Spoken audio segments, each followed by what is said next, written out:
I actually have added my name to support Amendment 207 to create a duty to keep schools open for attendance, and the speeches that have been made excellently explain why. Just to say that I was first arrived in this House during lockdown, and I was shocked genuinely to the core at the ease with which people in this House on all sides clamoured to close down schools. It was an extraordinary thing to witness, and I couldn't at the time justify it and argued against it. And I have to say that, you know, that argument, which was a minority argument, not just put forward by myself, was treated as though somehow those of us who were worried about schools closing were the irresponsible ones, whereas I actually think it was the other way around. And I do genuinely think that many of the issues that this bill is trying to tackle, many of the real problems and challenges we face with young people today, were exacerbated and turbocharged as problems and created during that period, where schools were closed down, which meant that adults broke the social contract with children. That's what they did. And it wasn't for their sake, but for ours.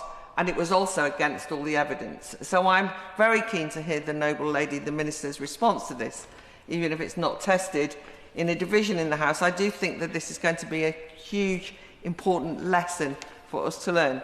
Just to note a few of the problems that have already been raised, I do think that we have a mental health crisis that we talk about regularly and will be later on in different groups and have done throughout this bill, as though it came out of nowhere. But actually there is serious reason to imagine that young people's mental health suffered during that period. But I also think we're talking about behaviour, and I think that a lot of teachers you talk to will tell you that once that social contract is breached, that it created discipline problems because pupils were no longer in class. You have increasing numbers of pupils or parents withdrawing their children from mainstream schools. The habit of going to school was broken. We've actually spent a huge amount of time in this bill talking about homeschooling, which is going up, and that partly was because schools were no longer considered to be necessary. And I said at the point that if you tell pupils that truancy is okay in certain circumstances, it will be hard to get it back to normal. If you say, oh, you shouldn't come into school, well, it's going to be hard to say you must come into school. I mean, certainly as a teacher, I remember lecturing many a time young people and saying there's nothing more important than going to school. There's nothing more important than your education. And then suddenly, as a society, we said, oh, there's lots of things that are more important than your going to school or your education. So they learnt a very bad lesson.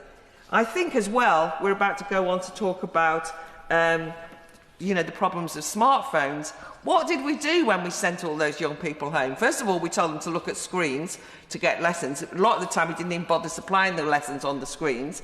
And what they did do was spend a lot of time on their phones. They weren't out socialising. They became desocialised, antisocial.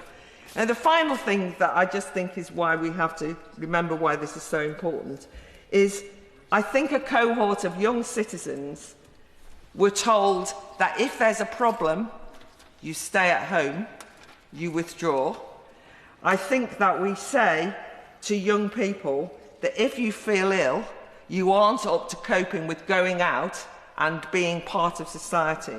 I think we've created a medicalised fragility and an acceptance of illness as a reason to withdraw that has led to a massive social problems. We now are paying for that with a huge welfare bill. Many young people, young adults, now lack the resilience to become economically active. So I think that the cost of what we did was enormous, and we are yet to come to terms with it.